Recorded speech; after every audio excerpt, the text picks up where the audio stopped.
जंगल में बारिश का कहर। चंपावन नाम का एक जंगल था जहाँ बहुत से जीव जंतु रहा करते थे। इस वन में पक्षियों की अनेक नस्लें खुशी खुशी रहा करती थी। जंगल बहुत ही हरा भरा व सुंदर था। जब बारिश का मौसम आता तो मानो सभी पेड़ पौधे नहा धोकर साफ हो जाया करते थे। जंगल के सभी जानवरों को बारिश पसंद थी और वे पूरे साल बारिश का इंतजार करते थे। बारिश से पूर्व ही वो अपने अपने घर मजबूत कर लेते थे और कुछ खाने पीने का सामान एकत्र कर लिया करते थे। इसी वन में जामुन के एक पेड़ पर गौरी नाम की गौरैया अपने पति गोविंद और 2 बच्चों सोनू और मोनी के साथ रहते थे। गौरी और गोविंद ने भी बारिश से पूर्व अपने घोंसले की मरम्मत की ताकि बारिश और आंधी में उनका घर कहीं उड़ न जाए। एक बार सुबह सुबह मोनी कौवी गौरी गौरैया के पास आई।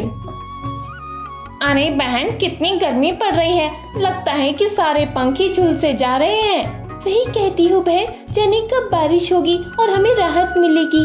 तभी वहाँ कोको कबूतरी भी आ गई। ओफो, लगता है सूरज हमें निगल ही जाएगा। हाँ बहन, हम अभी यही बात कर रहे थे कि सावन आ गया पर बारिश का कोई अता पता नहीं है। पिछले साल तो इस समय तक बारिश शुरू हो गई थी। अभी वो तीनों बातें कर ही रही थी, अचानक आकाश में बादल छा गए और बिजली चमकने लगी। मानो आकाश ने उनकी परेशानी समझ ली थी और उनकी सहायता करना चाहता था। आखिर सभी पक्षियों व जीव जंतुओं का इंतजार खत्म हुआ और मौसम की पहली बारिश हुई। सभी पशु पक्षी खुशी से झूम उठे, पेड़ पौधे लहलहा उठे और जंगल में मानो प्राण पड़ गए। पर अति हर चीज की बुरी होती है। अगर ये बारिश कुछ घंटे के पश्चात रुक जाती तो सभी पशु पक्षी खुश होते, पर ये बारिश लगातार होती ही चली जा रही थी और 3 दिन व रात बीत गए पर न बारिश रुकी न कम हुई। ये देखकर सभी पक्षी परेशान हो गए। रट्टू तोते ने आनंद फानन में अपने घर पर सभी पक्षियों की एक मीटिंग बुलाई। मित्रों, जैसा कि आप देख ही रहे हैं, पिछले 3 दिनों से बारिश रुक ही नहीं रही। जंगल की जमीन तो 3 फीट पानी के अंदर छुप गया है। हमारे घोंसले भी किसी समय गिर सकते हैं और तो और हमारे अंडे को भी नष्ट होने का डर बना हुआ है। हमें कुछ तो करना होगा। सही कहते हो रट्टू भाई, कल ही मेरे 2 अंडे तेज आंधी और बारिश के कारण फूट गए।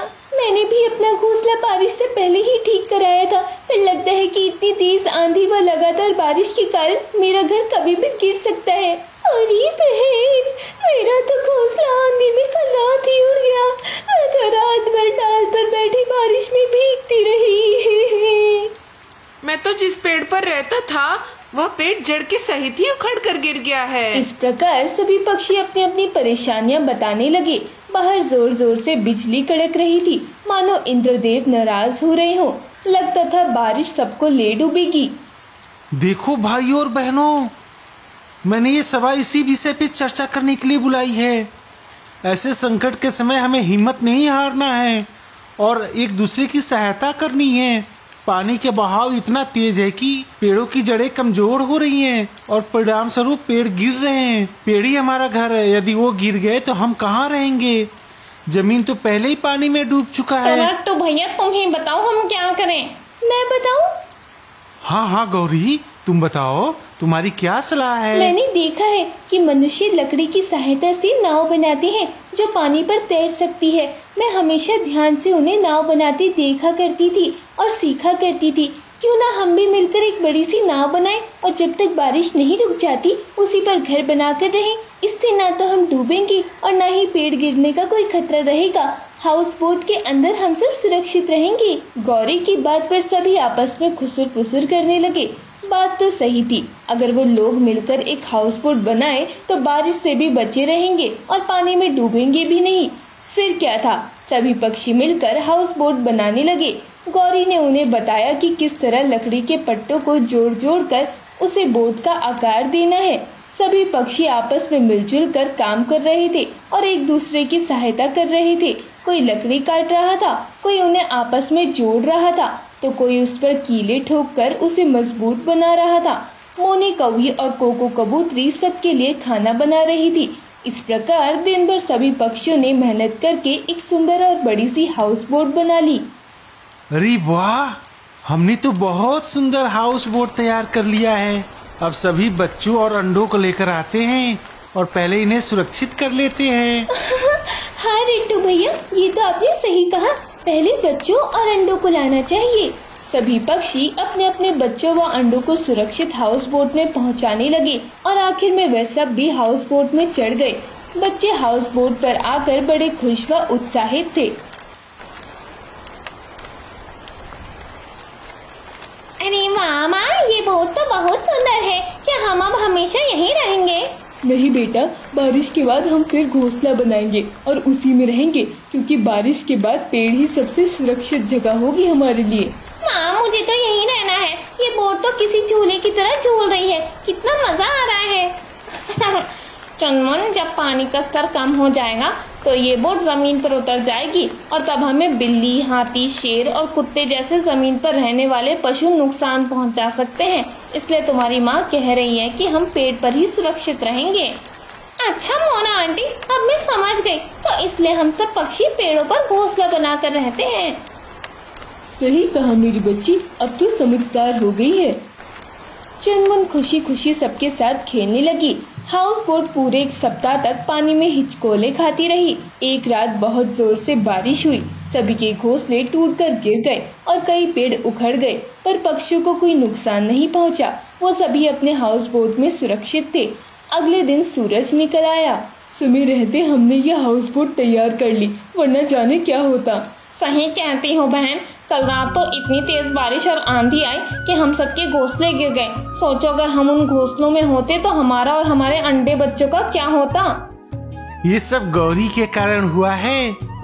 उसने इंसानों से नाव बनाना सीख लिया, जो आज के बुरे वक्त में हमारे काम आ गया। रिट्टू भैया, आप तो बेवजह ही मेरी तारीफ कर रहे हो। मैं अकेली कुछ नहीं कर सकती थी। आप सबने मेरी सलाह मानी और नाव बनाने में मेरी सहायता की। इसी वजह से आज हम सब सुरक्षित हैं। सूरज तो निकल आया है, पर अब हम क्या करें? हम सबके घोंसले इस बाढ़ में बह चुके हैं। बीना बहन, चिंता ना करो। हमने जैसे अभी मिलजुल कर काम किया है, बारिश के बाद भी ऐसे ही मिलजुल कर एक दूसरे का घर बनाने में सहायता करेंगे। तुम तो खुद बहुत ही सुंदर घोंसला बनाती हो। तुम हमें भी सिखा देना। तारीफ के लिए धन्यवाद रानू भैया। ठीक है, मैं बारिश के बाद आपको एक सुंदर घोंसला बनाना सिखा दूंगी। सभी पक्षी खुशी से चहचहाने लगे। कौवी सबको सुंदर और मजबूत घोंसला बनाना सिखाने लगी। मोना और गौरी सबके लिए खाना पकाने लगी। रानू बाजार से राशन लेने गया। इस प्रकार सभी पक्षियों ने फिर से मिलजुल कर एक दूसरे की सहायता की। आखिरकार कालू कौवे, दीपू मुर्गे, रट्टू तोते और गोविंद चिड़े ने मिलकर सभी के घोंसले बनाकर तैयार कर दिए। अरे वाह, तुम चारों ने मिलकर तो मुझसे भी अच्छे और मजबूत घोंसले बना दिए। सब तुम्हारे कारण हुआ है। गौरी बहन ने हाउस बोट बनवाकर और तुमने सुंदर घोंसले बनवाकर हम सबको एक बड़ी मुसीबत से बचा लिया। इस प्रकार सभी पक्षियों ने मिलजुल कर एक दूसरे की सहायता करते हुए इस मुसीबत का डटकर मुकाबला किया। इस कहानी से हमें यह सीख मिलती है कि हमें कठिन समय में मिलजुल कर कार्य करना चाहिए। ऐसा करने से किसी भी मुसीबत का मुकाबला करने की शक्ति मिलती है। अब शगुनी चिड़िया बहू। ये कहानी एक चमेली नामक चिड़िया की है, जो अपने गरीब माता पिता मंजू चिड़े और सोमी चिड़िया के साथ अपना जीवन यापन कर रही थी। चमेली चिड़िया बड़ी हो गई थी, वे विवाह के लायक हो गई थी। इसीलिए चमेली चिड़िया के माता पिता को हर समय चमेली चिड़िया की विवाह की चिंता लगी रहती थी। एक दिन की बात है, एक दूर दराज जंगल में रहने वाला पक्षियों का धनी परिवार मंजू चिड़े के घर उसकी बिटिया को देखने आते हैं। अरे मंजू भाई, हमने आपकी बिटिया के बारे में सुना तो हम तुरंत आपकी बिटिया को देखने के लिए आ गए। ये हमारा पुत्र मंडू चिड़ा है, जो बड़ा ही आज्ञाकारी और सुशील पक्षी है। ये एक कारखाने में कार्य करता है और महीने के 10,000 रुपए कमाता है। हाँ। अरे वाह, ये तो बड़ी अच्छी बात है। ये हमारी बिटिया चमेली है। मंडू चिड़ा जब चमेली चिड़िया को देखता है तो उसे चमेली चिड़िया एक नजर में ही पसंद आ जाती है। मंडू चिड़े के माता पिता समर चिड़ा और दिया चिड़िया को भी चमेली चिड़िया बेहद पसंद आ जाती है। दोनों परिवार के बीच काफी बातें होती है और आनंद फानन में चमेली चिड़िया और मंडू चिड़े का विवाह तय हो जाता है। अब दोनों का विवाह अगले दिन सवेरे था। ये सब बातें करके मंडू चिड़ा और उसके माता पिता अपने घर चले जाते हैं। चलो, जो हुआ अच्छा हुआ। अब हमारी जीवन भर की सारी चिंता दूर हो गई। हमारी बिटिया को इतना अच्छा वर्ग और परिवार मिल गया। हाँ सुमी, पर हमें तुरंत तैयारियां शुरू कर देनी चाहिए। कल सवेरे ही बिटिया का ब्याह है। मंडू चिड़ा सारी तैयारियों में लग जाता है। देखते ही देखते अगला दिन निकल जाता है। मंडू चिड़े ने लगभग सारी तैयारियां कर ली थी। मंडप भी लग चुका था। इधर मंडू चिड़ा भी अपने परिवार के साथ चमेली चिड़िया से विवाह करने आ जाता है। दोनों का विवाह होने लगता है। तभी अचानक से मंडप में आग लग जाती है। ये देखकर सारे जंगल के पक्षी हक्का बक्का रह जाते हैं और सब आग बुझाने लगते हैं। अरे ये सब कैसे हो गया? ये मंडप में आग कैसे लग गई? ये तो बहुत बड़ा अपशगुन हो गया। जैसे तैसे आग बुझ जाती है और चमेली चिड़िया और मंडू चिड़े का विवाह हो जाता है। मंडू चिड़ा और उसका परिवार चमेली चिड़िया को अपने घर ले आते हैं। चमेली चिड़िया जैसे ही अपने ससुराल में पहला कदम रखती है, तभी मंडू चिड़े के घर का नौकर पक्षी तोता दौड़ता हुआ आता है। मालिक, मालिक, हमारे घर में चोरी हो गई। कुछ चोर पक्षी हमारे घर आए थे और वो घर का सारा सामान और सारे पैसे चुरा कर ले गए। क्या हमारे घर में चोरी हो गई? दिया चिड़िया की पड़ोसन मंजी कोयल कहती है। हाय हाय चिड़िया बहन, ये कैसी अपशगुनी बहू लेके आई आप? इसका पहला कदम घर में रखते ही इतना बड़ा अपशगुन हो गया। चमेली, तुम तो एक मनहूस चिड़िया हो। तुम्हारे घर वालों से जब से हमने रिश्ता तय किया है, तब से हमारे साथ अपशगुन ही हो रहा है। पहले वो मंडप जल गया और अब तुम्हारे इस घर में आते ही हमारे घर में चोरी हो गई। माँ, ये आप क्या कहे जा रही हो? इन सब में बेचारी चमेली की क्या गलती है? ये सब तो किस्मत की बात है, जो हो गई। इसमें हम चमेली को इन सब का दोषी नहीं मान सकते माँ। तुम्हें जो समझना है तुम वो समझो पुत्र, हमें जो समझना है हम वो समझेंगे। चमेली चिड़िया ये सब सुनकर बहुत रोने लगती है। वहाँ मौजूद सभी पक्षी चमेली चिड़िया को ही इन सब का दोषी मान रहे थे। थोड़े समय बाद सब अपने अपने घर चले जाते हैं। इधर चमेली चिड़िया और मंडू चिड़ा भी अपने घर में जाकर सो जाते हैं। कई दिन यूं ही बीत जाते हैं। चमेली चिड़िया अपने ससुराल में सब कार्य करने लगी, अपने बहू होने का पूरा फर्ज निभाने लगी। एक दिन सवेरे दिया चिड़िया अपनी बहू चमेली चिड़िया को आवाज लगाती है। अरे चमेली बहू, इधर आओ। जी माँ जी। बहू, मंडू पुत्र के कार्य पे जाने का समय हो गया है। आज 10 दिनों बाद वो अपने कारखाने में कार्य करने जा रहा है, इसलिए जब वह घर से निकले तो तुम मंडू पुत्र को कुछ मीठा खिला देना। जी माँ जी, मैं अभी इनके लिए कुछ मीठा बना देती हूँ। चमेली चिड़िया रसोई में जाकर अपने पति मंडू चिड़े के लिए मीठा बनाने लगती है। थोड़ी समय बाद मंडू चिड़ा अपने कमरे से निकलकर बाहर आता है। अच्छा माँ, मैं कारखाने जा रहा हूँ। रुको पुत्र, विवाह के बाद आज पहली बार तुम अपने कार्य पर जा रहे हो। अपनी पत्नी के हाथों से कुछ मीठा खा कर जाओ, अच्छा रहता है ये। अरे चमेली बहू, मीठा लेकर आओ। चमेली चिड़िया अपने हाथों से बना मीठा लेकर मंडू चिड़े के पास आती है और बड़े ही प्रेम से अपने पति का मुंह मीठा करती है। मीठा खाने के बाद मंडू चिड़ा अपने कार्य पर चला जाता है। इधर चमेली चिड़िया अपने घरेलू कार्य में लग जाती है। दिया चिड़िया अपने कमरे में अपना कार्य करने लगती है और समर चिड़ा अपने मित्र मंडल के साथ बाहर चला जाता है। मंडू चिड़ा जैसे ही अपने कारखाने पहुंचता है, उसका मालिक मन्ना तोता मंडू चिड़े से कहता है।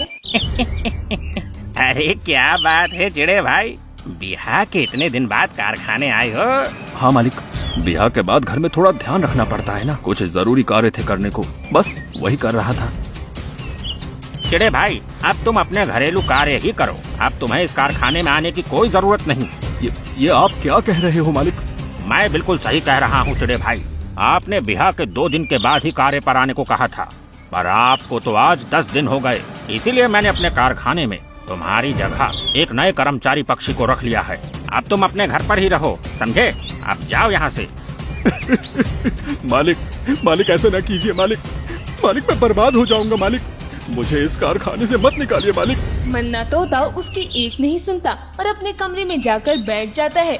मंडू चिड़ा रोते रोते अपने घर वापस लौट आता है। मंडू चिड़े को रोता देख दिया चिड़िया और चमेली चिड़िया बेहद घबरा जाते हैं। क्या हुआ पुत्र, तुम इतना रो क्यों रहे हो? माँ, मुझे कारखाने से हमेशा के लिए निकाल दिया गया। मेरे मालिक के सामने मैंने बहुत हाथ जोड़े, उनसे मिन्नतें भी की, पर उन्होंने मेरी एक नहीं सुनी और मुझे कारखाने से निकाल दिया। माँ, ये सब क्या हो गया पुत्र? तुम हमारे मालिक ने ऐसा क्यों किया? मंडू चिड़ा पूरी बात विस्तार से बताता है। पूरी बात सुनने के बाद दिया चिड़िया और चमेली चिड़िया बहुत रोने लगते हैं। माँ, अब मैं क्या करूँगा? मेरे पास तो कोई कार्य नहीं बचा करने को। हमारे घर से सारा पैसा भी चोरी हो गया। अब मैं क्या करूँगा माँ? जी, आपके साथ ये कैसी अनहोनी हो गई? अब आप क्या करोगे? ये सब तुम्हारे कारण हुआ है चमेली बहू। जब से तुम इस घर में विवाह करके आई हो तब से हमारे घर में अपशगुन ही हो रहा है। पहले मंडप जल गया, फिर घर में सारे पैसे और सामान चोरी हो गए और अब मेरे पुत्र की नौकरी चली गई। ये सब अपशगुन तुम्हारे आने से हो रहे हैं बहू। निकल जाओ इसी समय मेरे घर से। पता नहीं किसको मैंने अपने घर की बहू बना कर लिया ही। नहीं नहीं माँ जी, ये सारे अपशगुन मेरी वजह से नहीं हुए हैं। मैं अपशगुनी नहीं हूँ माँ जी। तुम अपशगुनी ही हो बहू। अब निकलो मेरे घर से। नहीं नहीं माँ जी, मुझ गरीब के साथ ऐसा अन्याय मत करिए। दिया चिड़िया चमेली चिड़िया की एक नहीं सुनती और वो उसे धक्के देकर बाहर निकाल देती है। चमेली चिड़िया अपने घर जाती है और अपने माता पिता को सारी बात विस्तार से बताती है। चमेली चिड़िया के माता पिता ये सब सुनकर बहुत रोने लगते हैं। देखते ही देखते कई दिन गुजर जाते हैं। चमेली चिड़िया अपने माता पिता के साथ अपने घर में ही थी। इधर अचानक मंडू चिड़े के पिता के साथ एक दुर्घटना हो जाती है और उस दुर्घटना में समर चिड़े के दोनों पर कट जाते हैं। ये देखकर दिया चिड़िया और भी ज्यादा दुखी हो जाती है। अरे दिया, क्या अब भी इस दुर्घटना की जिम्मेदार चमेली बहू है? अरे अब तो वो इस घर में भी नहीं है, फिर भी इतना बड़ा अपशगुन हो गया। दिया, हमारी बहू अपशगुनी नहीं है, वो सब तो एक दुर्घटना थी। अरे मैं कहता हूँ अभी जाकर अपनी बहू को इस घर में वापस ले आओ। बहू के बिना ये घर बहुत सूना है। समर चिड़ा अपनी पत्नी को बहुत समझाता है, जिसके बाद दिया चिड़िया और मंडू चिड़ा खुशी खुशी चमेली चिड़िया को अपने घर ले आते हैं और उसके बाद सब एक साथ खुशी खुशी अपना जीवन बिताते हैं। अब कोई अपशगुन नहीं था, न होता था।